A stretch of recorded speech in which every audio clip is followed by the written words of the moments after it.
Bon, tu te balades tranquillement quand une personne tombe devant toi. Les gens commencent à paniquer. Que fais-tu? Salut YouTube, c'est Jay de la chaîne qui parle de secourisme. Et là, on va voir comment faire pour que tu sois écouté sur une intervention inopinée. Il faut que tu comprennes qu'il y a plusieurs problèmes.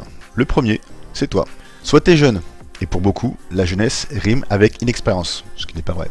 Soit t'as l'air trop détendu. Conséquence, les gens se disent que t'es pas capable. Par exemple, une fois à Gare du Nord, il y a un monsieur qui s'est blessé. J'étais sur place, j'avais un gros suit de Spider-Man. Personne n'imaginait que j'étais secouriste. Et quand je suis intervenu, tout le monde était étonné. Ou alors tout simplement, tu manques de charisme, désolé. Bon, ce que tu auras à faire, c'est tout simplement te présenter, expliquer que tu es secouriste ou autre. Alors doucement, si t'es pas sûr de tes gestes, ne le fais pas, d'accord? Je te mets un lien sur un exemple. Autre problème, le témoin. Alors lui, il est en stress dépassé. Il a la tête dans le guidon, il est incapable de prendre du recul. Il est persuadé qu'il fait bien, et la seule personne qui l'écoute, c'est une autorité peu compétente, donc un médecin, un pompier ou voire un policier. Conséquence, la moindre remarque, il va s'énerver. T'as deux solutions, soit tu le pourris, mais ça peut partir au clash, et c'est pas bénéfique pour la victime, soit tu réconfortes, même s'il fait n'importe quoi, et tu lui apportes les éléments pour qu'il puisse améliorer la conduite à tenir, ou tout simplement te laisser la main, et permettre à la victime de sortir. En gros, il faut que tu sois factuel. Ah, monsieur, la victime prend une hémorragie, il faut arrêter le saignement. Ou c'est très bien ce que vous faites, mais il serait judicieux d'appuyer sur la plaie pour arrêter le saignement. Parfait monsieur, super. Après, c'est peut-être la victime qui te pose problème.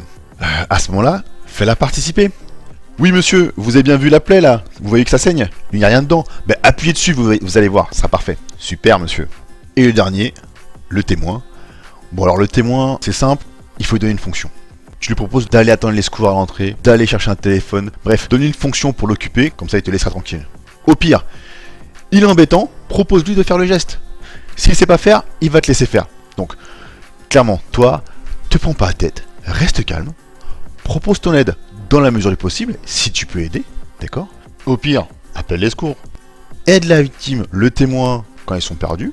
De toute façon, les secours vont arriver, ils vont prendre leur relais, alors, pas de prise de tête. D'accord? Bon maintenant, si t'es pas formé, dépêche-toi de te former. Et si t'es déjà abonné, merci. Si c'est pas le cas, abonne-toi pour recevoir les prochaines vidéos, ça fait plaisir. Sur ce, sois efficace, et à la semaine prochaine. Finex.